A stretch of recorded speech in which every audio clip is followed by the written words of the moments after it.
Bonjour à toutes et à tous. Bienvenue dans les rendez-vous de Stephen K, le podcast. Je m'appelle Steven Kitirat, réalisateur et journaliste autodidacte. Depuis 2016, j'ai rencontré des personnalités hors du commun et je suis ravi de vous faire partager ces échanges. Ensemble, nous allons à la rencontre des héros du quotidien qui partagent leur vision du monde, une perception positive qui aide à envisager l'avenir avec optimisme.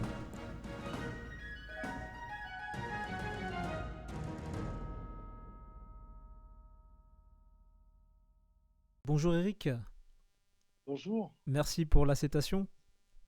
un plaisir. Donc Eric, justement, est-ce que tu peux te présenter pour nos internautes?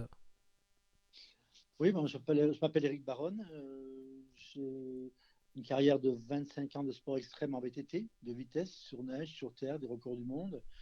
Juste avant, j'étais champion d'Europe, de France et du monde de descente en VTT, donc c'est avec virage l'été, c'est différent. Et je suis dirigeant d'une société, ma petite entreprise aujourd'hui où je fais du coaching en préparation physique parce que je suis préparateur physique de métier et des audits et conférences pour les entreprises. Du coup, Eric, c'était quoi les éléments déclencheurs de ta passion pour le vélo? Le pilotage. En fait, j'ai toujours été fasciné par le pilotage, mais surtout, je pense que j'avais certaines aptitudes, que ce soit en voiture, en moto. Et puis, j'ai découvert le VTT en 94, qui était ses débuts du VTT en France dans les années 90. Et j'en ai profité pour s'essayer. Et puis, j'adorais la nature, donc le vélo dans la nature, c'était parfait. Et c'est parti comme ça, en fait. Et ta passion pour la vitesse aussi. Ah, c'est lié avec c'est un peu comme le rallye automobile, hein. La descente en VTT, c'est un sport, on peut dire un sport extrême quelque part, avec des risques. Mais les risques, après, c'est peut-être ça qui est stimulant, les risques. Et après, le VTT, donc la vitesse pure, c'était plus aller chercher à vaincre certaines peurs intérieures. Parce que j'avais peur de la pente raide, un peu peur, et puis au fur et à mesure que j'étais présent dans la pente, bah, la peur s'en allait parce qu'on s'habitue après à la pente, jusqu'à que ça devienne un plein en pente. Un petit peu, ça a pris beaucoup de temps, mais c'est un peu ça. Tu as dit dans une émission que tu étais tu es dans un second état quand tu fais justement ces exploits. Euh, et ensuite, tu diversifies ça t'aimes bien aller aussi dans des endroits un peu reculés comme des volcans. Euh, pourquoi justement ce choix-là en fait? C'est en termes d'adrénaline, c'est ça? Ouais, disons que c'est même pas ça. C'est mon début, j'aime bien faire ce que les autres ne font pas, Oui. ne fait pas. Donc, c'est-à-dire être le premier à faire les choses. Une fois que c'est réalisé, je passe à autre chose. Donc, aller Mm. dans des pentes raides en vélo sur les volcans, je suis parti du sommet de plusieurs volcans pour faire des records du monde sur Terre et pour faire des premières mondiales, quelque part un petit peu, parce que j'ai fait les premières mondiales aussi dans le monde du cinéma, avec ce fameux supérieur arrière en scooter d'un taxi 1 que j'ai réalisé en 98. Moi, j'ai fait le premier au monde à faire un supérieur arrière en moto en 93. Donc, j'ai toujours aimé faire des premières mondiales parce qu'il y a des choses que je sentais bien. Une fois que c'est fait, je passe à autre chose. Donc, un record du monde m'a toujours amené à faire un nouveau record du monde parce qu'au début, il y avait de la compétition avec d'autres gens, d'autres pilotes, jusqu'en 1999. Et après, la concurrence s'est arrêtée, elle n'a pas voulu aller voir plus loin. Moi, j'ai continué à faire de la haute performance plutôt. Il n'y avait pas de concurrence, mais par contre, il fallait quand même des challenges parce qu'on partait déjà du sommet de la montagne. Donc, augmenter la vitesse, c'est plus une histoire de hauteur, c'est une histoire de positionnement, d'aérodynamisme, d'études. Donc, il faut vraiment un travail d'équipe, vraiment des projets entrepreneuriaux. Et ça me faisait vibrer, quoi. Ouais, parce que tu as réalisé en 2017 un record du monde.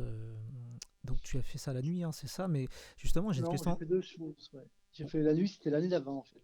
En 2015, en fait, j'ai eu un grave accident en 2002 au Nicaragua sur un volcan. Oui. Donc, mon vélo a cassé. J'ai mis 6 ans à me reconstruire. J'ai pas fait de vélo pendant 10 ans. Après, par concours de circonstances, j'ai repris le vélo. Et en 2012, à 52 ans, je me suis dit, tiens, je vais essayer de rebattre mon record du monde. J'ai réalisé il y a 12 ans en avant, 12 ans en arrière aux Arcs. C'était à 222 km/h, 222,22, un chiffre peu banal. Et en fait, je me suis rendu compte que je pensais le battre tout de suite. Puis c'est en remontant sur le vélo en 2012, après 10 ans après cet accident, j'ai fait une année blanche, c'est-à-dire où j'ai beaucoup pleuré au départ et dans la pente parce que j'avais encore les stigmates de mon accident. Et ça s'est effacé, c'est parti comme ça. Donc c'était une super belle thérapie. Et 2013, 2014, 2015, on a monté un projet à 3 ans pour battre le record du monde en 2015. Donc en 2015, j'ai réussi à battre d'1 km/h mon record de 15 ans d'avant. Donc c'était un gros record malgré tout. Et, et 2016, j'ai pas voulu continuer, j'ai voulu, enfin continuer la vitesse si, mais je voulais faire quelque chose de différent. C'était plutôt de prévoir une vision à 2 ans, 2015-2017, en disant en 2017, je vais faire un dernier record du monde de ma carrière parce que j'arrive à 57 ans. Mais avant, en 2016, je vais me préparer mentalement à ça. Et pour me préparer mentalement, il y a pas, j'ai trouvé une belle idée, c'est de partir de nuit du sommet de la montagne où je fais mes records du monde, mais pas avec un vélo de vitesse, donc pas une Formule 1, mais un vélo de série, de telle façon que je ne dépasse pas 180 km/h, mais de nuit sans lumière. Donc j'ai monté un projet avec des artistes. Donc moi, je me suis retrouvé un peu comme un domino qui déclenche des artifices, mais j'étais plus au devant de la scène. Devant de la scène, c'était donc les artistes qui ont réalisé un tissu, un vêtement connecté qui réagissait au fur et à mesure que la vitesse augmentait. C'est-à-dire que ce n'est pas uniquement des lettres posées sur moi comme un sapin de Noël, c'est des lettres qui ont été connectées entre elles avec la vitesse et la pente. Donc, ce qui fait que le vélo était au battement de mon cœur, en rouge, il battait vraiment au battement de mon cœur, et la combinaison que j'avais sur moi, et plus j'allais vite, plus elle devenait blanche. Un peu comme une boule de feu, quelque part un petit peu.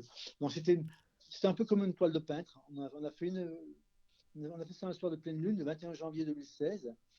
Déjà, il y avait la pleine lune, donc c'est déjà un peu de la chance. Il y avait le grand soleil, les étoiles. Et j'ai réussi à m'exprimer là avec un run, non pas de la vitesse, mais un run qui est plus en parallèle à une toile de peintre. On ne peut pas faire deux fois la même figure, la même épreuve. Et puis, ça, par contre, mentalement, c'était intéressant de me rendre compte que si je pars de nuit sans lumière du sommet de la montagne, mentalement, ça m'a renforcé pour aller chercher ce record du monde en 2017 que j'ai fait au mois de mars aussi, 18 mars 2017 à Vars, dans les Hautes-Alpes, où là, j'ai fait un run d'anthologie à 227,72 km/h. Tu aimes, au-delà des records, tu aimes qu'il y a vraiment un contexte vraiment différent, qu'il y a une histoire vraiment qui englobe justement l'exploit, quoi. C'est ça Oui, c'est qui te ça. motive, j'imagine, un peu plus, quoi. C'est ça, l'exploit par exploit, c'est bien, mais c'est pas suffisant. Oui. Il faut aussi comprendre. Et c'est vrai que l'avantage, ce que j'ai fait de nuit, on découvre des choses. Quand on monte un projet, si on savait quel chemin on prendrait pour faire le projet, souvent on n'irait pas, parce que c'est vraiment tortueux. Et là, en fait, c'est pareil pour tous les projets que je monte. Donc en 2016, on s'est rendu compte, parce que j'avais des équipes quand même déjà que je connaissais bien, mais là, de nuit, comme on ne se voyait pas, la connexion entre nous était plus subtile que ça, et on s'est découvert vraiment une tribu. Et aujourd'hui, on peut transposer ce modèle en entreprise aujourd'hui où il y a vraiment un besoin de reconnexion à l'autre. Donc c'était assez intéressant parce que ça me donne des outils de travail aujourd'hui en plus. Ouais. On parlait des volcans, donc on a une personne en commun que j'ai rencontré justement, Guy de Saint-Cyr. Je voudrais savoir justement comment tu l'as rencontré, et une deuxième personne qui est Rémi Julienne aussi. Voilà. Guy de Saint-Cyr, comme Tanguy, son fils, j'ai rencontré donc en 1997, 96, parce que j'avais l'idée d'aller sur les volcans en Sicile, enfin sur les îles éoliennes. Et puis Tanguy, donc le fils à Guy, enfin, ils ont une agence d'aventure et volcans à Lyon. Et Tanguy, il gérait l'Italie, donc il m'a dit OK. Et puis c'est là qu'on a fait connaissance. On a fait plusieurs années ensemble sur des volcans. On a fait Hawaï, on a fait le Mexique, Nevado Toluca aussi. Enfin voilà, donc c'était. Et puis Guy, c'est un personnage, et Tanguy aussi, quoi. C'est deux personnages avec leur famille qui est une belle famille. Voilà, donc c'était ça. Bon, j'ai un peu d'émotion parce que quand je parle de Tanguy, parce qu'il a perdu sa femme 6 jours derniers, et c'est vrai que D'accord. le papa de Tanguy. Et Oh, voilà, donc c'est un peu comme ça, quoi. C'est une belle famille, c'est une belle famille, ouais. voilà. Et puis après, Rémi Julienne, qui est parti il n'y a pas longtemps aussi. Rémi, j'étais encore avec lui au téléphone à Noël. Oui. On s'appelait tous les 6 mois parce que c'est une personne de 90 ans qui était plein de projets encore à son âge. C'est quelqu'un qui a eu une vie exceptionnelle dans le monde de la cascade parce que c'est le monsieur de la cascade française depuis des décennies. Hein. Il a fait au total, entre ses films publicitaires et les films, plus de 1400 films. Et donc Rémi, je l'ai rencontré en 86. J'ai fait un test chez eux pour intégrer l'équipe pour un parc de loisirs. Oui. Et après, on est toujours resté en relation. Et c'est avec lui que j'ai fait la première mondiale, donc ce Super Yaramoto, à la Garenne-Colombe, de nuit, en 93. D'accord. Les Américains ont commencé à le faire en 2000. C'est vrai que c'était intéressant. Donc voilà, c'était avec des gens comme Rémi, comme l'équipe Team Julienne, on peut faire des choses en sécurité, donc ça c'est sûr. Donc voilà, ouais, ces deux personnages, c'est sûr et certain. Qu'est-ce qui Et t'a Rémi nous a quittés en janvier. qu'est-ce qui t'a le plus impressionné chez Rémi Julienne? Bah, c'est sa sagesse. Oui. Il a un côté enfant, Mm. parce que pour réaliser des scénarisations de cascades, mais ils allaient, tellement que ces scénarisations étaient importantes, ils, fe- ils, ils allaient même dans le monde du cinéma, les producteurs, ils pensaient les scénarisations de cascades autour de leurs films. Mm. Donc c'était assez intéressant. Ouais. Donc c'est des grands enfants, les cascadeurs, parce que c'est des joueurs. Oui. Hein. Ils sont là pour se faire plaisir avant tout, pas pour se faire mal. Donc c'est des gens très sécurites. Et puis Rémi, en même temps, il avait d'expérience. Donc il m'a donné deux, trois petites phrases clés, comme une que je retiens toujours et qui m'a toujours suivi, c'est il faut toujours faire attention à la fuite en avant. Mm. C'est-à-dire qu'il ne faut pas que la raison l'emporte sous la passion. Il ne faut Oui. pas que la passion, pardon, l'emporte sous la raison. Alors, C'est un Eric, garde-fou. Ouais. ouais, ouais, d'ailleurs, toi-même, on a dit que tu es fou, que tu es quelqu'un de fou. Oui. Comment tu réagis quand on te dit ça? Tu dis, ouais, je m'en fous, je continue à faire, ou ça te Non, touche parfois? bon, ça me touche parce que en fait, ça me touche. Et puis moi, je comprends bien les gens qui me connaissent pas, qui me voient de l'extérieur. C'est-à-dire que tu vois à la télé un mec qui descend les pentes des montagnes, par exemple. Tu dis, ouais, il est cinglé celui-là, pourquoi il fait ça? Mais après, voilà, quand tu connais un peu la face cachée de l'iceberg, qui Oui, n'est pas qu'une descente, mais tout un projet global, entrepreneurial avec une équipe derrière que tu vas oui. faire grandir, c'est c'est tout ça qui est intéressant dans le projet. Et puis c'est un objectif, un projet, puis une fois qu'il est réalisé, ben, tu passes à un autre. Mm. Donc après, oui, après moi j'ai toujours été sage dans ce que je faisais. J'ai jamais dépassé mes limites. Oui. Jamais été au-delà de mes limites, en fait. Je ne les ai pas rencontrées encore, je crois d'ailleurs. À travers tes rencontres, Eric, toi, qu'est-ce que tu as appris sur l'être humain? Bah, pour ma part, hein, j'ai appris la résilience, hein, savoir renoncer et l'accepter avec joie, même à la limite, hein, parce que renoncer, c'est un choix. Hein, la résilience, c'est un choix. Et donc ça, j'ai appris à... Ce que j'ai fait en sport extrême aujourd'hui m'a donné une certaine rigueur, encore plus, pour mener des projets entrepreneuriaux d'entreprise aujourd'hui, pour booster des équipes. J'ai des arguments, on va dire, qui me permettent aujourd'hui de... Si je monte un projet aujourd'hui, avec l'expérience que j'ai et tout ce que j'ai vécu, en... je décide d'un projet, en 2 jours, je le monte le projet parce que j'ai tout en main, toutes les cartes en main. D'accord. Et puis je ne veux pas aller où j'ai pas envie d'aller. Mm. Donc c'est facile pour moi de monter un projet. Parce que, en fait, je ne monterai jamais un projet pour être champion de triathlon.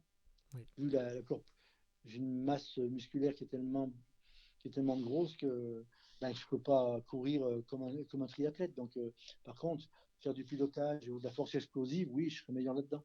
Donc après, je sais où je vais aussi. Je ne suis pas trop idiot, quoi. D'ailleurs, est-ce que tu as un régime en particulier? Enfin, tu t'entraînes, j'imagine. Est-ce que tu as, t'as un type d'alimentation en particulier ou pas du tout? Non, mais j'ai toujours été préparateur physique. Aujourd'hui, j'ai 160 ans hein, maintenant. Donc, Mm. en fait, moi, je suis dans le bon sens. Un peu comme l'écologie. Hein. C'est Oui. l'abus qui punit. Mm. Si on est déjà dans toute sa vie, on est dans le bon sens avec une hygiène de vie normale, enfin une Mm. bonne hygiène de vie, pardon. Derrière, c'est facile d'évoluer, quoi. Mm. On a déjà une bonne base. Et en fait, ce qu'il faut, c'est vaut mieux faire petit peu, Oui. mais tous les jours, qu'un grand peu le week-end. Mm. Il vaut mieux travailler en linéaire, une ligne ascendante, qu'en pic, Oui. pour mener sa vie jusqu'au bout, le mieux possible. C'est Mm. un peu ça, ma philosophie. Mm. Est-ce que tu as un message pour celles et ceux qui veulent réaliser leurs rêves? Oui, qui se mettent aucune barrière. Parce que une fois que tu commences ton chemin, tu seras, si tu sais, comme je l'ai dit tout à l'heure, si tu savais au départ à 95% de ce que tu vas faire, il n'y aurait pas d'intérêt. Mm.